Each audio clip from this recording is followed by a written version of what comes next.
The first question is, what was the main message for the parliamentarians here?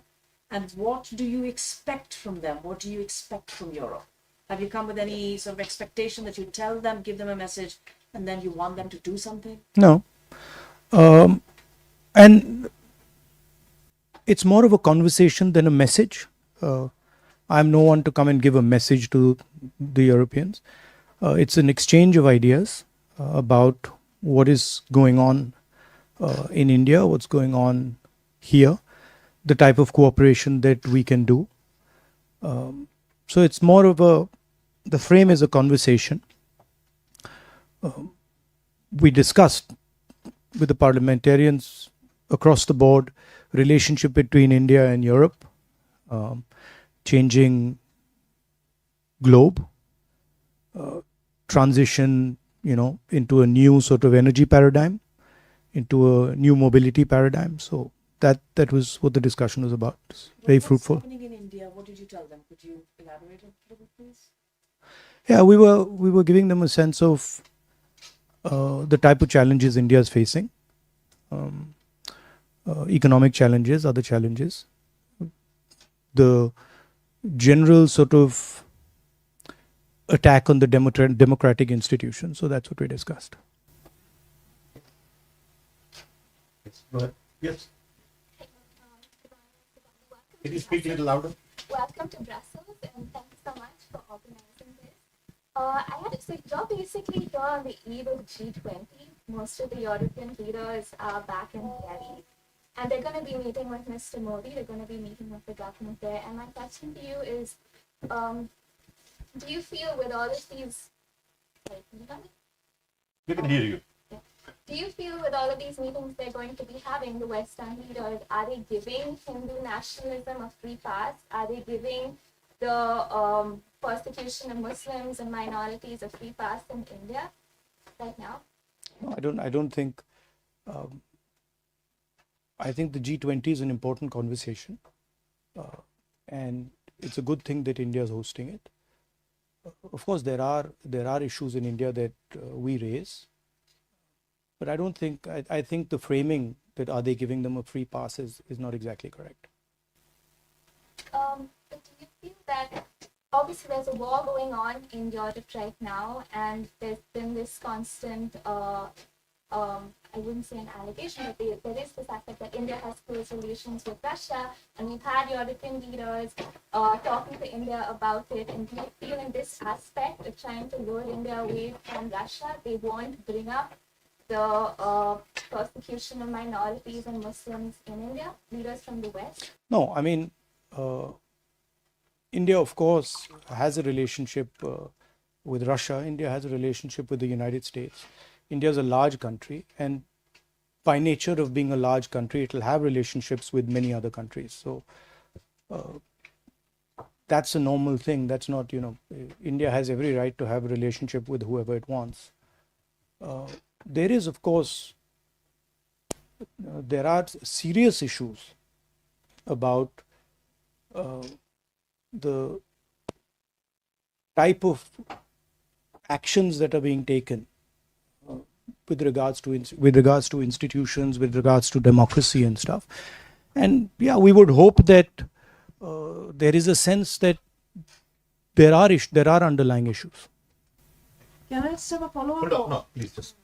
Yes, sir. Dmitry Shkurko, National News Agency of Ukraine. We know that the Modi government takes quite cautious position on the conflict and the war Russia held against Ukraine. So that I'm curious, what is the opposition point of view on the issue? And the related question, is that cautious position of the Indian government related to the sharp increasing of the oil supply of Russian oil to India? I think the opposition, by and large, would agree with India's position, current position on the conflict. We have a relationship with Russia, and I don't think the opposition would have a different view than what the government is currently proposing.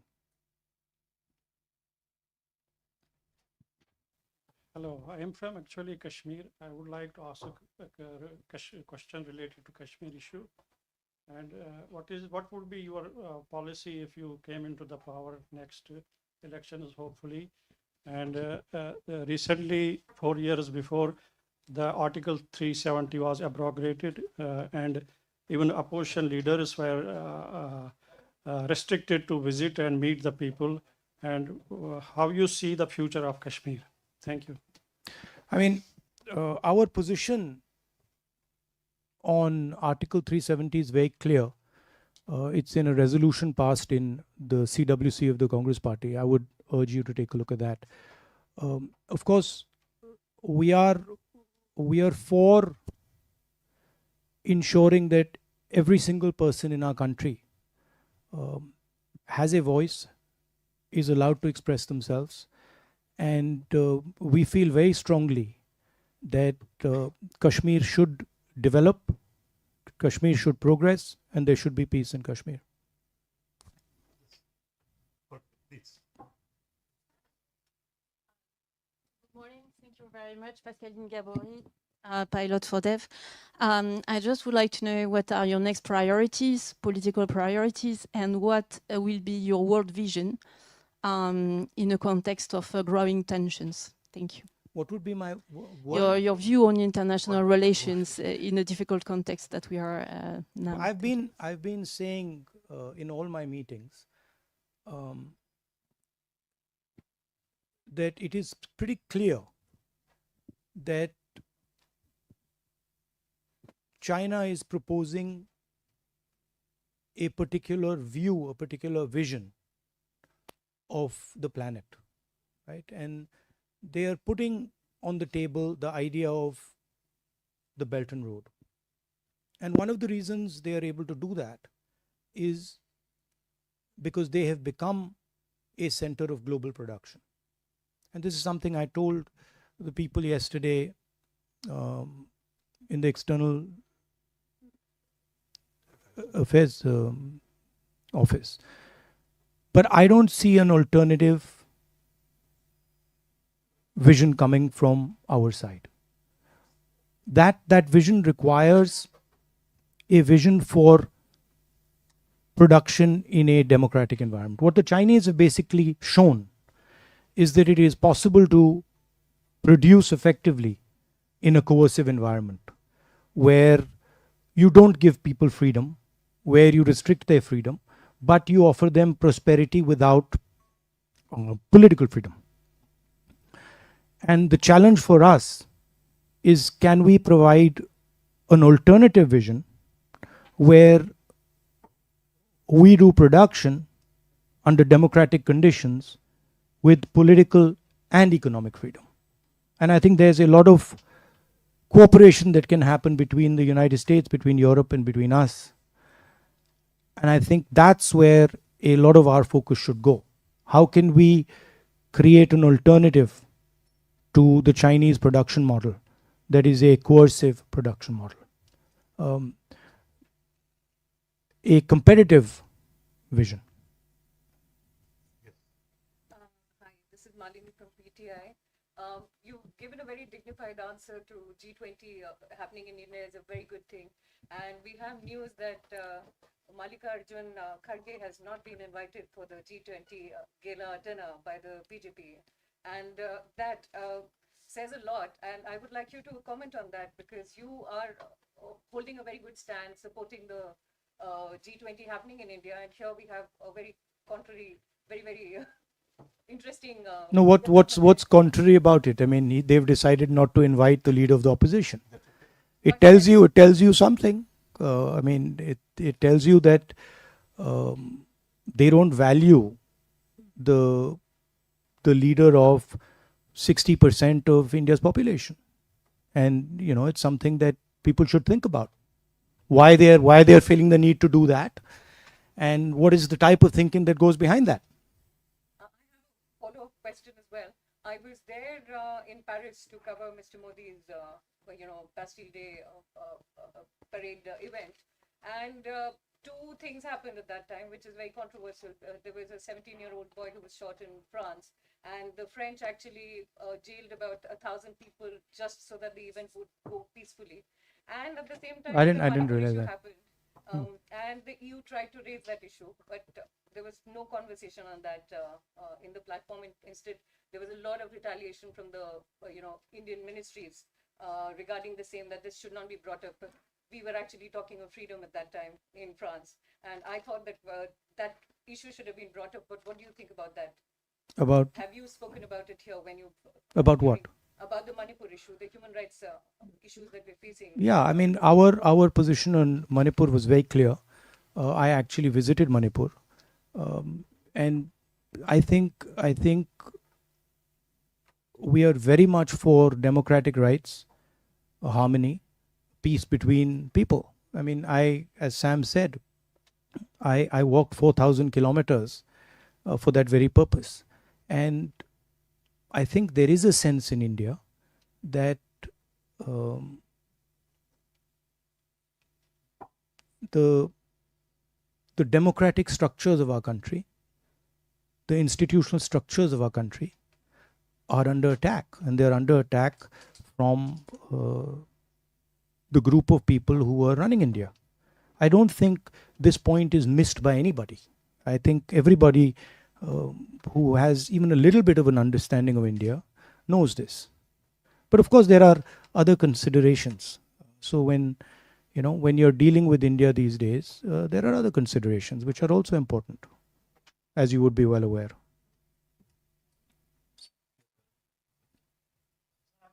The democratic fight and the fight for democracy in India is ours, and it's our responsibility, and we will take care of it, and we will make sure that the sort of onslaught on our institutions, on our freedom is stopped.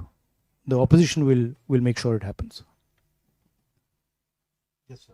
Sir मैं नाम यूनुसान मैं आज तक के लिए काम करता हूँ मैं अपनी भाषा में आपसे क्वेश्चन करूंगा आप 6 रोजा दौरे पे आए हैं तो उसका बुनियादी मकसद क्या और आपकी कल बेल्जियम और यूरोपियन पार्लियामेंटेरियन से मुलाकात रही है तो वो कैसे रही आप हिंदी में जवाब चाहते हैं या इंग्लिश में?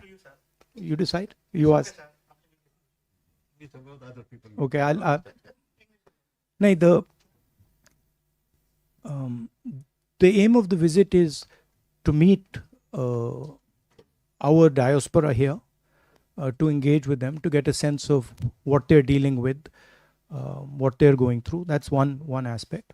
The second aim is to meet members of the government here, MPs, other people, and to get a sense of how they are seeing India, how they're seeing the possible cooperation between India and Europe, how they view India, what they think India should be doing, and also giving them a bit of a sense of what we think our relationship should look like.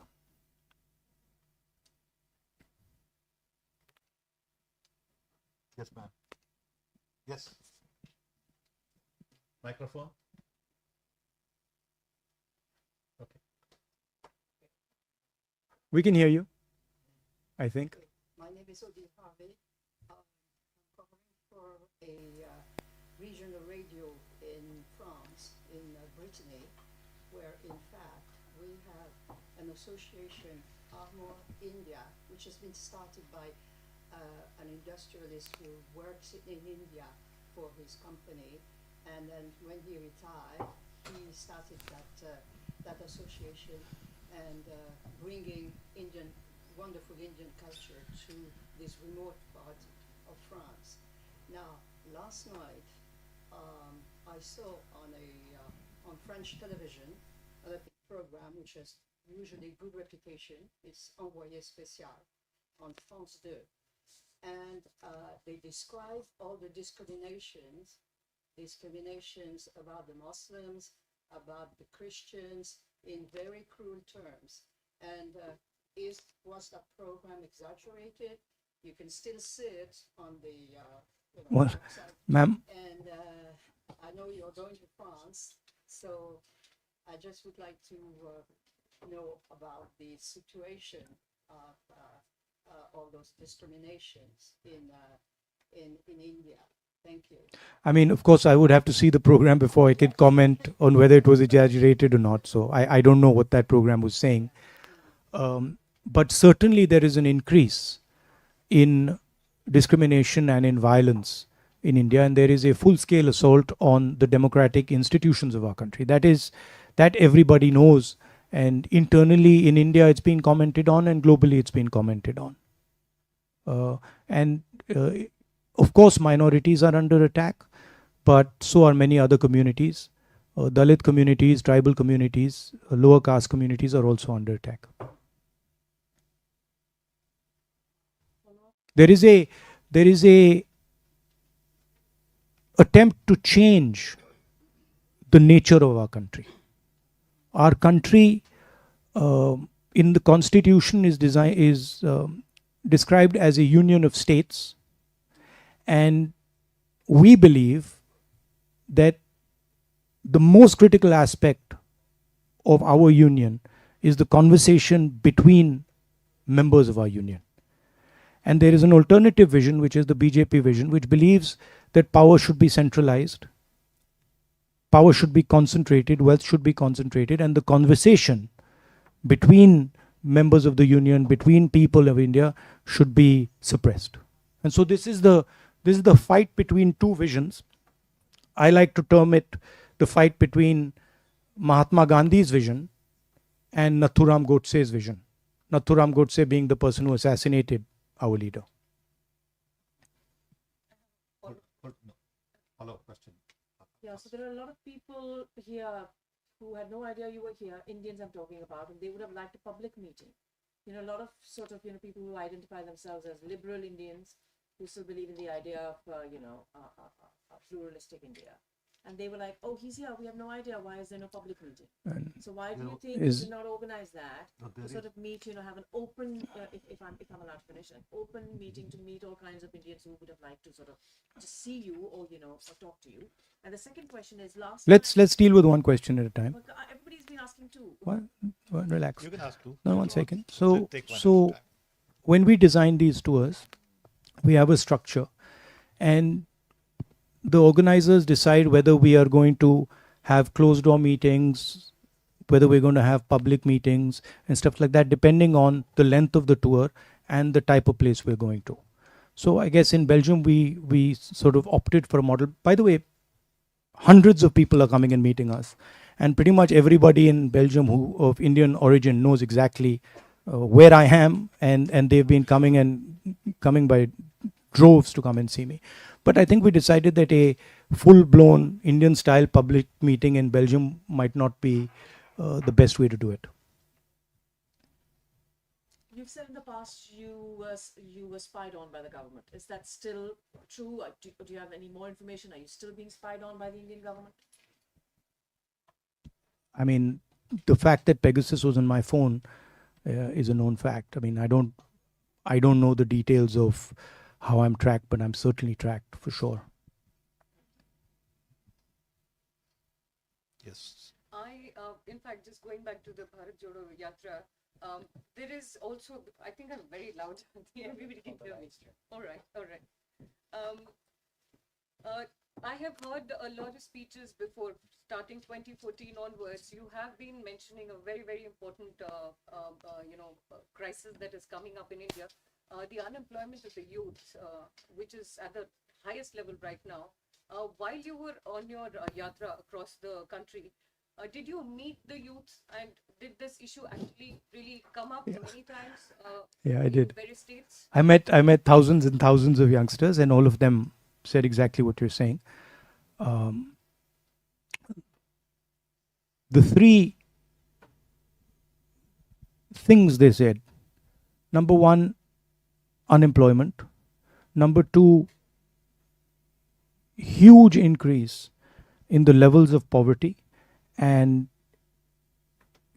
completely skewed income distribution. So few people getting very, very wealthy, and the bulk of people, being pushed back into poverty, and then rising prices and inflation. Those were the three things that repeatedly they told me. The fact of the matter is that India has the highest unemployment that it's had in the last 40 years.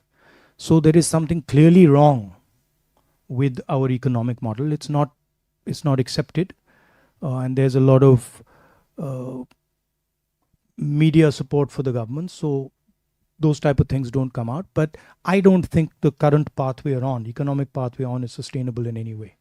And there will certainly be consequences and a backlash to this model. Yes, sir. My name is Nadeem Bhatt. I am from ARI News. And you have just talked about the minorities in India. I would like to ask about Kashmir. What is your party's stance on the current situation in Kashmir, and what step do you believe should be taken to address the ongoing conflict there? How do you view the role of international diplomacy in resolving the Kashmir issue, and what would be your approach if your party comes into power? Kashmir is, of course, an integral part of India, so it's nobody's business other than our own, other than India's business. Our position, as I stated earlier, is very clear. It's in a working committee resolution. We can give you a copy of that resolution if you're interested in reading it. But I feel that it's very important, the general discussion we're having here, that democratic institutions, democratic structures need to be protected in India, and the voice of people needs to be defended and protected. And that goes for every single part of India, including Kashmir.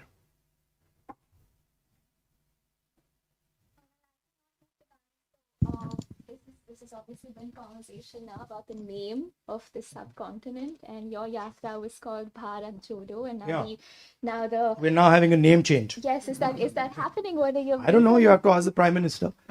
I mean, Do you want it to change? Do you want to change the these are. Bharat Jodo? So is I am perfectly happy with the names that we have in our constitution. India, that is Bharat, works perfectly well for me. But I think these, in a sense, to me, are panic reactions. There's a little bit of fear in the government. These are distraction tactics. We, of course, came out with the name India for our coalition, and it's a fantastic idea because it represents exactly who we are. We consider ourselves to be the voice of India, and so the word works very well. But it's obviously disturbed the Prime Minister enough that he wants to change the name of the country, which is absurd, but that's what it is. It's also interesting that every time we raise the issue of Mr. Adani and crony capitalism, the Prime Minister comes out with some dramatic new diversion tactic.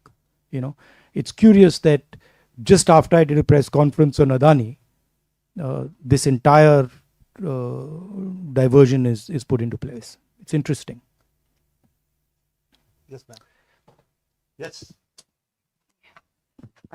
EU journalist for Radio Nova Time. Again, thank you. In view of the COP28, the climate conference in Dubai, what are your expectations? And do you think that India is going to be the major spokesperson for the Global South? Thank you. Well, I don't know. I mean, I think India has a relationship with the Global South, and I think there are bonds there, historical bonds there, that make us close to the Global South. I don't know if we are the spokesman of the Global South, but certainly we have a relationship with them. On the environment, of course, we are, as a planet, going through these large transitions, energy transition in the way we move. And I think environment is a central issue for India. It's of course not in a country where there are many poor people. It's difficult to make environment top of mind, but I think it is a critical issue, and it's very important that we think about it in a strategic and a long-term way.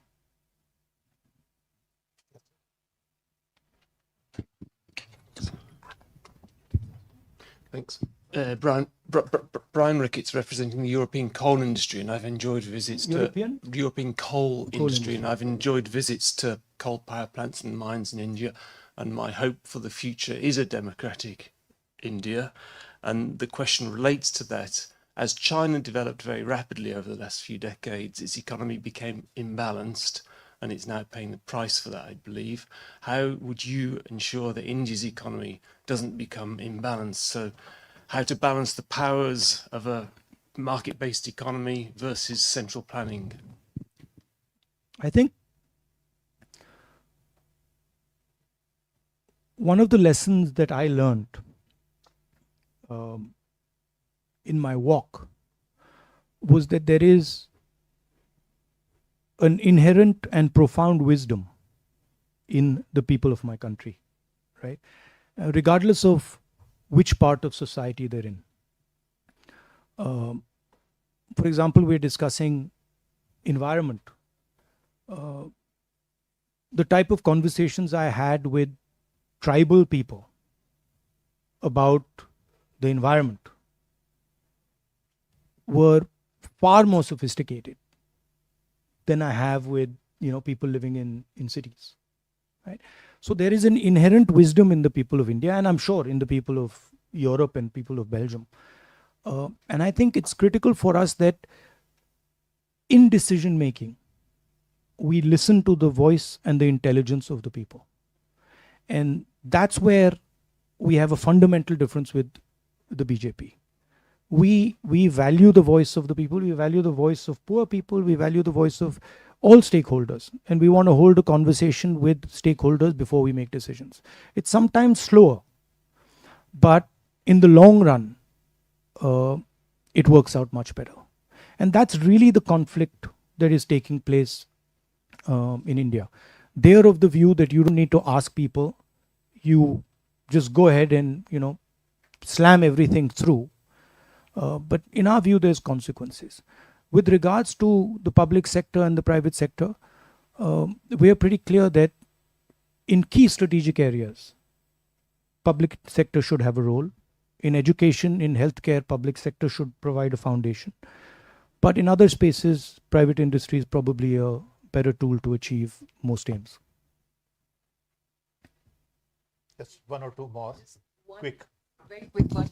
But you asked you asked 4 questions. What would you You've asked 3 or 4 questions.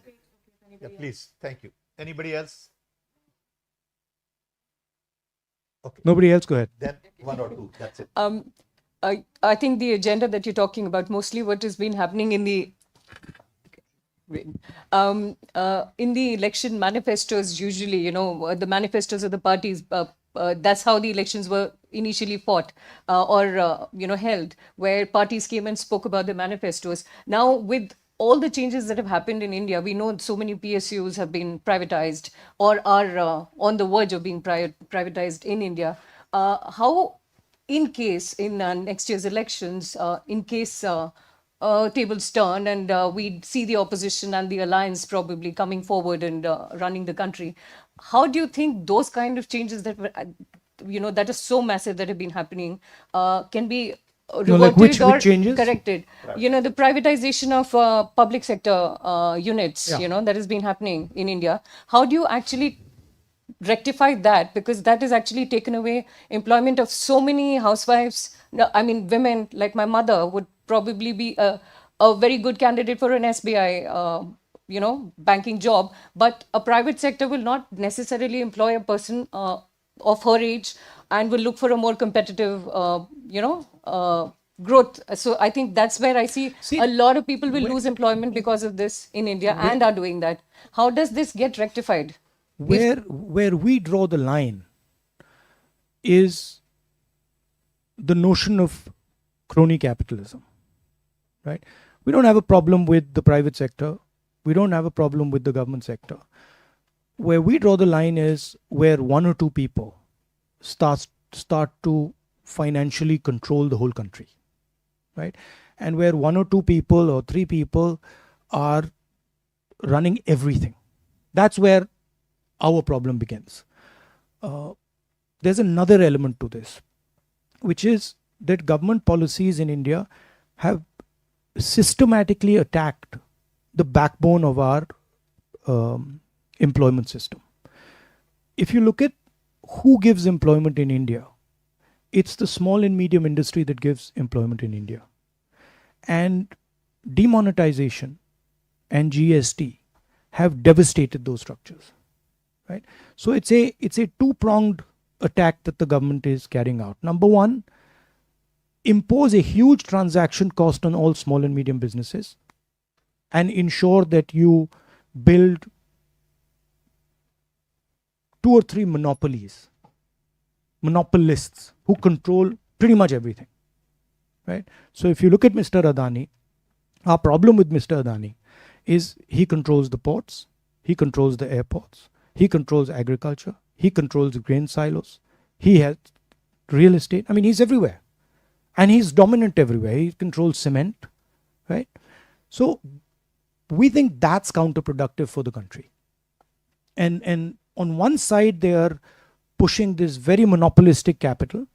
And on the other side, they're devastating the small and medium people from where we're going to get a job. That's why we're having an unemployment crisis. And the second part is where you require key services, right? Country like India requires the government to be involved in education. It requires the government to be involved in healthcare. And the idea that you can just privatize education and privatize healthcare, it devastates the poorest people because they simply do not have access to this. So they are hitting this from 3 or 4 sides, and the solutions are pretty clear. I mean, we would invest much more in health and education. We would protect small and medium businesses. We would try to build an economy where small and medium businesses transition to medium businesses and then to large businesses and then to massive businesses, right? If you look at our small and medium businesses, almost none of them become big businesses, right? They remain small or they die, right? And it's because of policy. So you can change policies to ensure that you start building champions in these smaller and medium spaces, and you can certainly invest much more in education and healthcare. I'm not saying there's no role for private businesses in education. There is, but the mainstay of any education system in a country like India has to be, it's a government responsibility, and the government can't just say, okay, we are going to, abrogate from this responsibility. So the things that can be done and need to be done are pretty clear. They're not complicated. And if you look at our last manifesto, I think we ironed out quite a few of these ideas. One of the other ideas that we have, which we've tested now, you can get a sense of how we think about these things by looking at our states. So if you look at the healthcare system in Rajasthan, that'll give you a good sense of what we are thinking in terms of healthcare for the country. If you look at our social programs in Karnataka, you get a sense of how we are thinking about social programs for the country.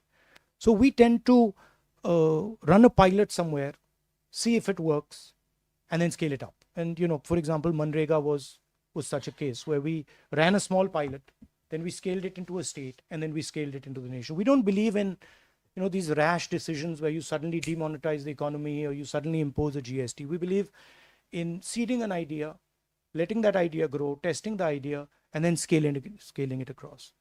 Chhattisgarh has some very good ideas on how to support farmers with minimum prices.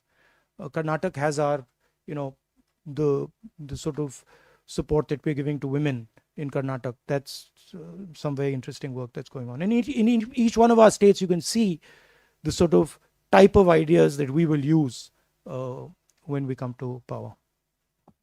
Last question. When you were talking to the parliamentarians, you said there was a conversation and you were informing them about sharing, your reading of what's happening in India. And you have repeated here that, there are problems back home when it comes to institutions and democratic structures. What was their response to you? Did they seem concerned? Did they seem... Yeah, they were very concerned. They were very concerned and they felt that they felt that there is an attempt to stifle the democratic structures of India, for sure. And I mean, they were very, very clear with us. Okay. We have more questions. You have more questions? Oh, you No, have more I questions? think, thought we gave I you think enough 5 questions for one person is good enough. I mean, if you, you know. Okay. Well, Responses are coming to everybody. No thank you. offense. No, but thank you very much for your time. We really appreciate. Thank you, Rahul. Thank you very much. And we hope to see you again. Be in touch. Thank you.